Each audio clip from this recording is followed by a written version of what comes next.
Hello everyone, বিতিশার রান্নাঘরে সবাইকে স্বাগত।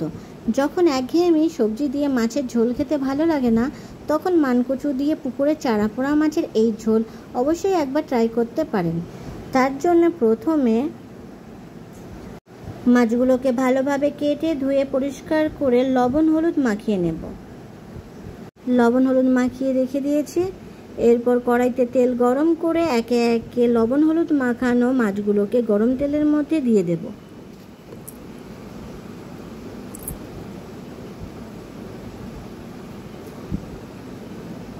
মাছগুলোকে ভাজা করব। মাছগুলো দু পিঠ ভালোভাবে ভাজা হয়ে গেলে মাছগুলোকে তুলে নেব।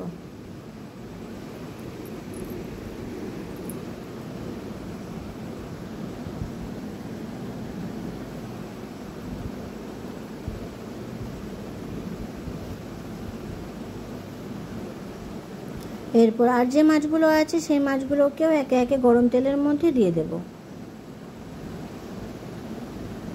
মাছগুলোকে ভাজা করব। মাছগুলো ভাজা হয়ে গেছে, মাছগুলোকে তুলে নেব।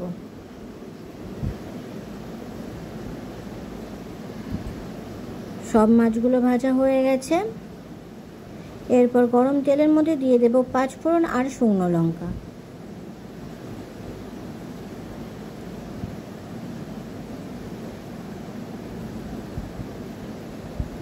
এদিকে আমরা কচুটাকে কেটে ভালোভাবে ধুয়ে রেখে দিয়েছি। 5 ফোড়নের ভাজা গন্ধ বেরিয়ে গেলে দিয়ে দেব কেটে রাখা কচুগুলোকে দিয়ে ভালোভাবে নাড়াচাড়া করব আর ভাজা করব।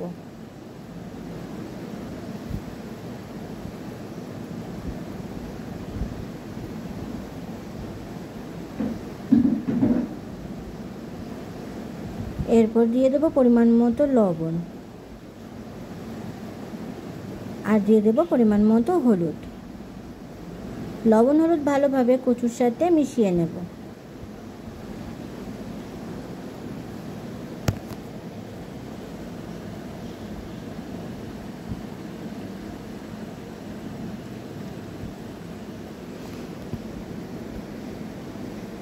এরপর দিয়ে দেব পেঁয়াজ কুচি।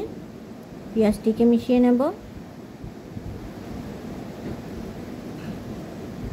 দিয়ে দেব কাঁচা লঙ্কার চেরা।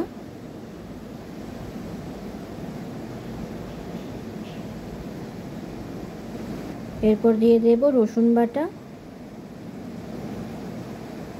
দিয়ে দেব আদা বাটা। ভালোভাবে মিশিয়ে নেব।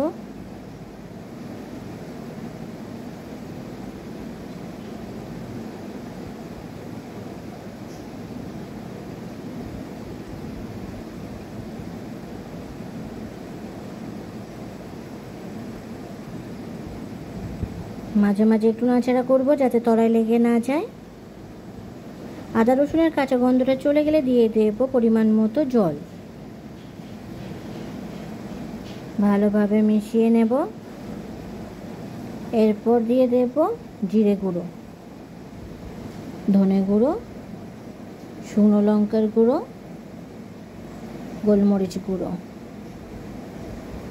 মশলাগুলোকে ঝোলের সাথে নাড়াচাড়া করে নেব।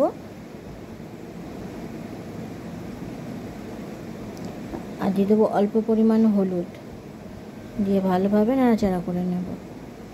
নিয়ে ঢেকে ফুটতে রেখে দেব। ঝোলটা ভালোভাবে ফুটে উঠেছে।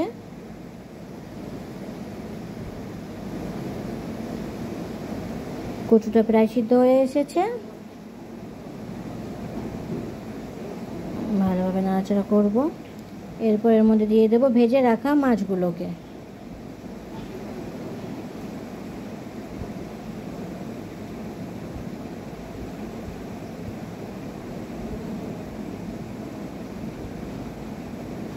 মাছগুলো দেওয়ার পরে ঝোলটাকে ভালোভাবে নাড়াচাড়া করে নেব।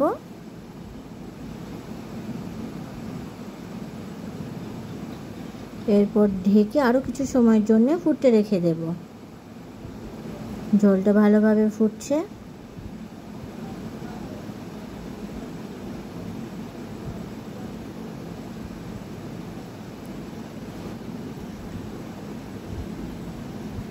আরও কিছু সময় এভাবে ফুটতে রেখে দেব।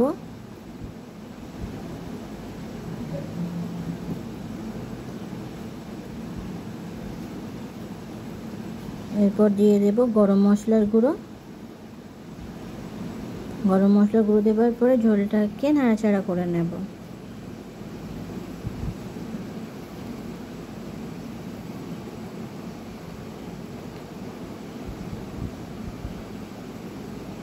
তৈরি হয়ে গেছে আমাদের মানকচু দিয়ে পুকুরের চারাপোনা মাছের ঝোল। ভিডিওটি কেমন হয়েছে অবশ্যই কমেন্ট করে জানাবেন। আর ভিডিওটি যদি আপনাদের ভালো লেগে থাকে তাহলে চ্যানেলটিকে সাবস্ক্রাইব করে পাশে থাকবেন। ধন্যবাদ।